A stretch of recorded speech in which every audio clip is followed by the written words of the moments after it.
ఓం శ్రీ గురుభ్యో నమః. ఓం శ్రీ మాత్రే నమః. శుక్రగ్రహము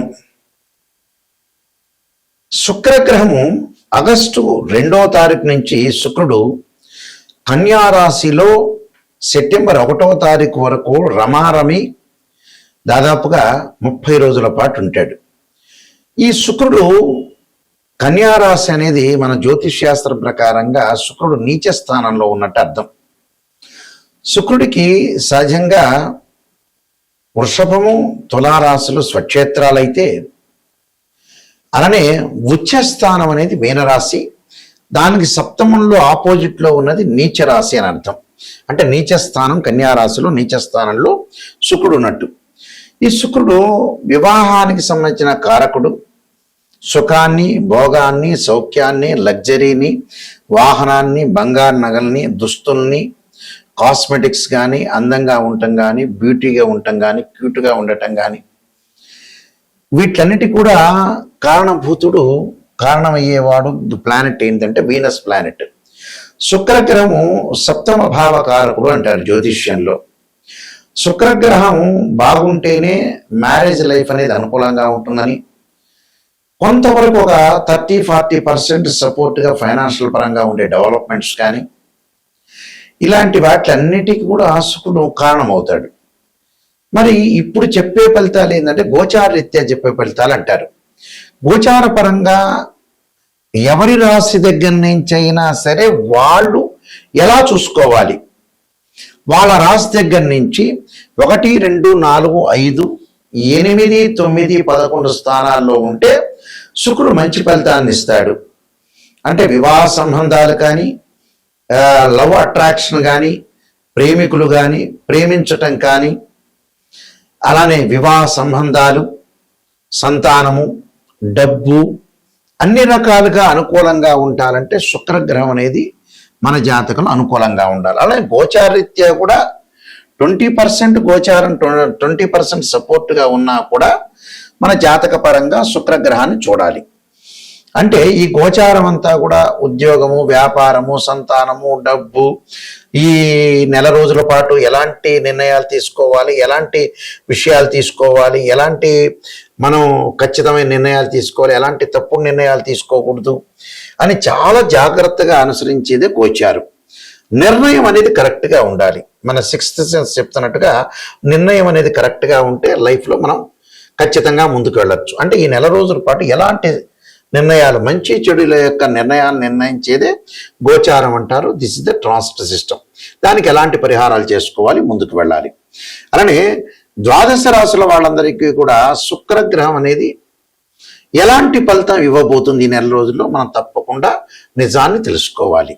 ధనస్సు రాశి వారికి లాభరాశ్యాధిపతి, షష్టమ రాశ్యాధిపతి దశమ స్థానంలో ఉండటం వల్ల ఎలాంటి ఫలితాలు జరగబోతున్నాయి? ప్రతి విషయంలో కూడా అవమానము, అనుమానము, బలహీనత, బద్ధకం బాగా పెరగటం ఒకటి, భార్య అంటే స్త్రీ సౌఖ్యం ఆటంకాలు కలగటం, వృత్తి ఉద్యోగాల్లో భంగం కలగటం, ఫైనాన్షియల్ పరంగా ఇబ్బందులు, ధన విషయంలో అధిక వ్యయం చేయటం, నియంత్రణ లేకపోవటం, వివాహ శుభకార్యక్రమాల ఆటంకాలు, పై అధికారుల యొక్క రుణబాధలు, ఒత్తిడి అధికంగా ఉండే అవకాశాలు ఉంటాయి. జాయింట్ వ్యాపారాల ద్వారా కూడా జీవిత భాగస్వామ్యం వల్ల కూడా కొన్ని ఇబ్బందులు కలిగే అవకాశాలు ఎక్కువ ఉంటాయి.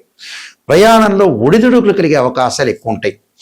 అంటే ఏదో రకమైన శత్రువృద్ధి కలగటం, ఆటంకాలు కలిగే అవకాశాలు, వృత్తిపరంగా ఇబ్బందులు, మిత్రులు కొంతమంది శత్రువులుగా మారిపోయే అవకాశాలు, వివాహ సంబంధాల విషయంలో కూడా దగ్గరికి వచ్చినట్టు వచ్చే సంబంధం వెనక్కి వెళ్ళటం, భార్యాభర్తల మధ్యలో డిఫరెన్స్ ఆఫ్ ఒపీనియన్స్, లైఫ్ను ఎన్హాన్స్ చేసుకోవటం, ఇలాంటి ఇన్సిడెంట్ జరిగే అవకాశాలు ఉన్నాయి. దానికి ఖచ్చితంగా ఇంద్రాణి స్తోత్రాన్ని పారాయణం చేయాలి.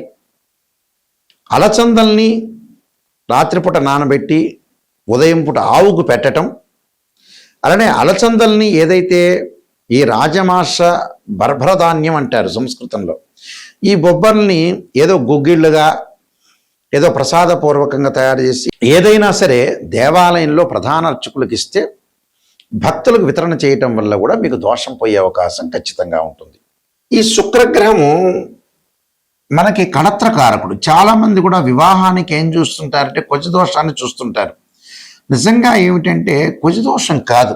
నిజాన్ని తెలుసుకోవాలని మన ప్రేక్షకులందరికీ కూడా ఒక అవగాహన రావాలన్న ఉద్దేశం ఇంటెండ్.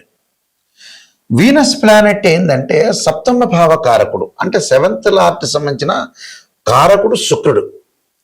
శుక్రగ్రహం అనేది అనుకూలంగా ఉంటేనే మనకు మ్యారేజ్ లైఫ్ అనేది కరెక్ట్గా ఉండటం, మ్యూచువల్ అండర్స్టాండింగు, డిస్ప్యూట్స్ లేకుండా ఉండటం, వైఫ్ అండ్ హస్బెండ్ రిలేషన్లో చాలా అనుకూలంగా ఒక పాజిటివ్ ఉండాల్సిన అవసరం ఉంటున్న గ్రహం ఏంటంటే శుక్రుడు. శుక్రుడు ఎప్పుడూ కూడా జన్మజాతకం వేరు, బర్త్ చార్ట్ వేరు, గోచారం వేరు. గోచారంలో ఉండే కండిషన్స్ వేరుగా ఉంటాయి చూడటంలో, రిజల్ట్స్ చూడటంలో. బర్త్ చార్ట్కి సంబంధించిన రిజల్ట్ వేరుగా ఉంటాయి. కన్ఫ్యూజ్ పడద్దండి. గోచార పరంగా మీరు ఎలా చూసుకోవాలనేది నేను మొట్టమొదటి చెప్పా. ఇప్పుడు బర్త్ చార్ట్ అంటే నాటల్ చార్ట్లో నేను చెబుతున్నాను.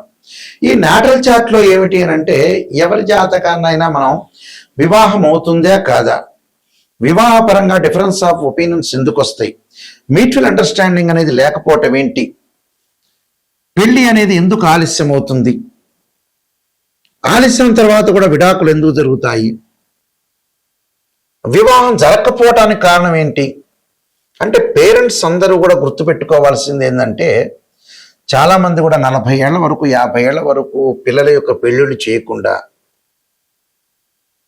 డబ్బులు ఏదో ఖర్చు అవుతున్నాయని మ్యారేజ్ బ్యూరోలో కానీ ఆస్ట్రాలజర్ని అప్రోచ్ కాకుండా ఇలాంటివన్నీ చేస్తుంటారు. డబ్బులు ఖర్చు అయ్యే అవకాశం అందరికీ ఉంటుంది.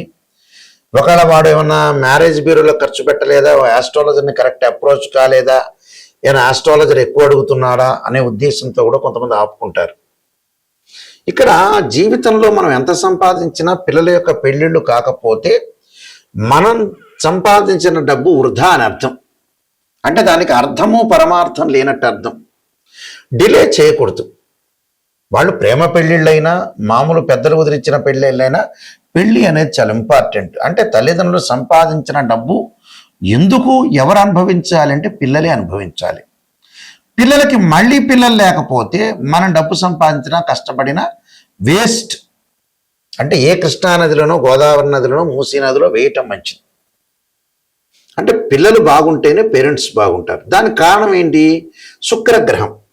శుక్రుడు బ్రహ్మాండంగా పిల్లల జాతకంలో బాగున్నట్టే వెల్ అండ్ గుడ్, మ్యారేజ్ అయిపోతుంది, వాళ్ళకి మళ్ళీ మనవాళ్ళు, మీకు మనవాళ్ళు పుడతారు, అలానే పిల్లలు, వాళ్ళ కొడుకులు, అలాగా కంటిన్యూటీ ప్రాసెస్ అనేది ఒకటి ఉంటుంది. శుక్రుడు ఎప్పుడూ కూడా జన్మలగ్నం నుంచి అనుసరించి 6, 8, 12 స్థానాల్లో ఉండకూడదు. Formula number 1. ఫార్ములా నెంబర్ 2, శుక్రుడు అశ్విని మఖ మూల నక్షత్రాల్లో ఉండకూడదు, ఆరుద్ర స్వాతి శతభిష నక్షత్రంలో ఉండకూడదు, అలానే మృగశిర చిత్త ధనిష్ట నక్షత్రంలో ఉండకూడదు, అలానే పుష్యమి అనురాధ ఉత్తరాభాద్ర నక్షత్రంలో ఉండకూడదు.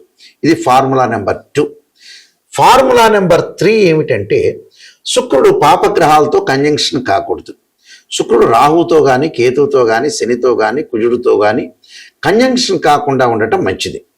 ఇది ఫార్ములా నెంబర్ 3. 4 ఏంటి అంటే శుక్రుడు రవితోటి కంజంక్షన్ కాకుండా 6, 8, 12 స్థానాల్లో ఉండకూడదు. ఇది ఫార్ములా నెంబర్ 5. అయితే ఏదైతే ఇక్కడ జాతకంలో శుక్రుడు 6, 8, 12 స్థానాల్లో ఉండకూడదు, పాపగ్రహాలతో కలిసి ఉండకూడదు, అలానే కేవలం D1 చార్ట్లోనే కాదు, రాశిచక్రంలో కాదు, నవాంశంలో కూడా ఇలాంటివి వర్తిస్తాయి. అంటే ఒక వివాహం అవుతుందా కాదా అని తేల్చుకోవటానికి రాశిచక్రము, నవాంశము, భావచక్రము, దశలు, అంతర్దశలు అనాలిసిస్ చేయాలి. కేవలం రాశిచక్రమే కాదు, అంటే నవాంశంలో కూడా వైవాహిక జీవితాన్ని రిప్రజెంట్ చేసేది ఏంటంటే D9 చార్ట్. అంటే x ray scan, CT scan, MRI scan లాంటివి మ్యాథమెటికల్ క్యాలిక్యులేషన్ వేసి శుక్రుడు నీచ స్థితిలో ఉన్నాడా, ఉచ్చ స్థితిలో ఉన్నాడా, శుక్రుడి మీద ఏదన్నా పాపగ్రహ దృష్టి ఉందా అని చూడాలి. అంటే ఇవన్నీ కూడా స్త్రీలకి అష్టమ స్థానంలో శుక్రుడు ఉంటే కూడా మాంగళిక దోషం ఏర్పడుతుంది. అంటే బర్త్ చార్ట్ను కూడా అనుసరించాలి. గోచారం ఎప్పుడు కూడా మనం చెప్పే గోచారం అని 20-30% సపోర్ట్. అంటే ఈ నెలలో ఎలాంటి నిర్ణయాలు తీసుకోవాలి, భార్యాభర్తల యొక్క సమస్యలు, వివాహాలు, ఉద్యోగ ప్రయత్నాలు, సంతానం, ఇలాంటివి ఎలాంటి జాగ్రత్తలను అనుసరించాలని జాగ్రత్తగా జీవితాన్ని ముందుకెళ్ళాలి. మనం ఇక్కడ ఎక్కడా కూడా పర్మనెంట్గా బతికేది లేదు. మనం ఎవ్వరూ శాశ్వతం కాదు, జస్ట్ కొన్నాళ్ళు ముందు వెనక. అంటే మనం పుట్టంగానే ఎప్పుడు చనిపోవాలనేది ఉంటుంది. మనం పుట్టిన తర్వాత పర్మనెంట్ కాదు, శాశ్వతం కాదు, వెళ్ళిపోవటం అనేది ఖాయం అనేది మనకు తెలుపుతుంటుంది జ్యోతిష్యం. ఎవ్వరూ శాశ్వతం కాదు. పుట్టంగానే ఒక డేట్ ఫిక్స్ అయి ఉంటుంది, కానీ ఆ డేట్ అనేది కరెక్ట్గా ఆస్ట్రాలజీ పరంగానే తెలుస్తుంది. మనం ఈ మధ్యలో చేసే ప్రక్రియలు, పిల్లల యొక్క పెళ్ళిళ్ళు చాలా ఇంపార్టెంట్ తీసుకోవాలి. ఈ మధ్యకాలంలో చాలామంది నెగ్లెక్ట్ చేస్తున్నారు పిల్లల విషయంలో. కరెక్ట్గా జాతకాలు చూపించుకోలేకపోవటం, దానికి రెమెడీస్ చేసుకోలేకపోవటం, మ్యారేజ్ బ్యూరోలు ఇవ్వలేకపోవటం. కానీ మైండ్ మెచ్యూరిటీ లెవెల్స్ పెరగట్లేదు అని అర్థం. మనం దేనికోసం బతుకుతున్నాం, ఎందుకోసం బతుకుతున్నాం, ఎందుకు డబ్బులు సంపాదిస్తున్నాం అనే రీజన్స్ తెలుసుకోండి. ప్రపంచంలో ఈ విషయాలన్నీ కూడా క్లారిటీ తెలుసుకోవాలి. ఒక ఆస్ట్రాలజర్ని అప్రోచ్ అయినప్పుడు కూడా నిజం తెలుసుకోండి. అబద్ధాల ముసుగులో జీవించొద్దండి, సత్య దూరాన్ని చేసుకోవద్దండి. ఇది చాలా ఇంపార్టెంట్. ఎక్కడైతే నెగిటివ్ ఉంటుందో దాన్ని మనం పాజిటివ్ చేసుకొని ఓవర్కమ్ చేసుకుంటేనే మనం 100% మనం బాగుపడినట్టు, లేకపోతే బాగుపడినట్టే కాదు. మన చేతుల్లోనే జాతకం ఉంటుంది, మన చేతుల్లోనే జీవితం ఉంటుంది, దాన్ని సర్వనాశనం చేసుకోవద్దండి. నేను కాలసర్పయోగము, కాలసర్పయోగ చంద్రిక, రాహుకేతులు, ఛాయాగ్రహాలు, బృహత్ పరిహార సింధు, పుత్రగణపతి వ్రతము, అలానే వివాహ మార్తాండము, జాతక చంద్రిక, అలానే సర్వదేవతా గోత్రపులు పార్ట్ 1, పార్ట్ 2, స్వప్న శాస్త్రము, నవగ్రహ దోషాలు పోవడానికి 12 మహావిద్యలు, ట్రాన్సిట్ ఆఫ్ రిజల్ట్స్, అలానే ప్రొడక్షన్ ఆఫ్ ఆస్ట్రాలజీ అనే నెంబర్ ఆఫ్ ఆస్ట్రాలజీ బుక్స్ రాశాను. అలానే బృహత్ పరిహార సింధు, ఇలాంటి నెంబర్ ఆఫ్ ఆస్ట్రాలజీ బుక్స్ రాశాను. ఇవన్నీ కూడా మనకి రాజమండ్రిలో, రాజమహేంద్రవరంలో, కోటగుమ్మంలో ఉన్న మోహన్ పబ్లికేషన్ వారి దగ్గర దొరుకుతాయి పుస్తకాలు. నా దగ్గర కూడా లభ్యమవుతాయి. నా వెబ్సైట్ www.nayakanti.com, nayakanti.in. నా నెంబర్ స్క్రీన్ మీద స్క్రోలింగ్ అవుతుంది. మేము వంశపారంపర్యంగా చెప్పే వ్యక్తులం. మా నాన్నగారు కూడా కీర్తిశేషులు బ్రహ్మశ్రీ నాయకంటి కుమారస్వామి శర్మ దైవజ్ఞ గారు శ్రీశైలంలో ప్రధాన పురోహితులుగా పనిచేశారు. వారు కూడా ఇంటర్నేషనల్ కౌన్సిల్ ఆఫ్ ఆస్ట్రాలజీలో మెంబరు. మా ఫాదర్ కూడా మా గ్రాండ్ ఫాదర్ సుబ్బయ్య శాస్త్రి గారు. ఇలా మేము వంశపారంపర్యంగా చెప్పేవాళ్ళు. నిజం తెలుసుకుంటే నా ద్వారా ఎంతమంది బాగుపడతారు అనేది నా ఉద్దేశం అండి. దీనిలో నా ద్వారా బాగుపడితేనే నాకు చాలా మంచిది, నేను వీళ్ళకి మేలు చేయగలిగా అనే పాయింట్ నేను ఆలోచన చేస్తాను. తప్పకుండా నిజాన్ని తెలుసుకునే వాళ్ళు నిజం తెలుసుకోవాలి. నాయకంటి మల్లికార్జున శర్మ గారి ద్వారా బాగుపడాలి. వాళ్ళు వంశపారంపర్యంగా చెప్పే వ్యక్తులు. ఎందుకంటే చాలామంది మినిస్టర్స్ కానీ, ముఖ్యమంత్రులకు కానీ మా పేర్లు తెలుసు.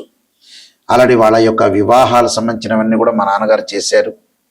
అందువల్ల మీరు క్లారిటీగా తెలుసుకొని, నిజాన్ని తెలుసుకొని ముందుకెళ్ళండి. స్క్రీన్ మీద స్క్రోలింగ్ అవుతున్న నెంబర్ ఉంది, ఆ నెంబర్కి నా నెంబర్ దగ్గరికే వస్తుంది. అలానే మీ అందరికీ కూడా శ్రీ పరమేశ్వరి యొక్క దేవత కరుణాకటాక్షం ఉండాలని ఆశిస్తూ సర్వే జన సుఖినో భవంతు.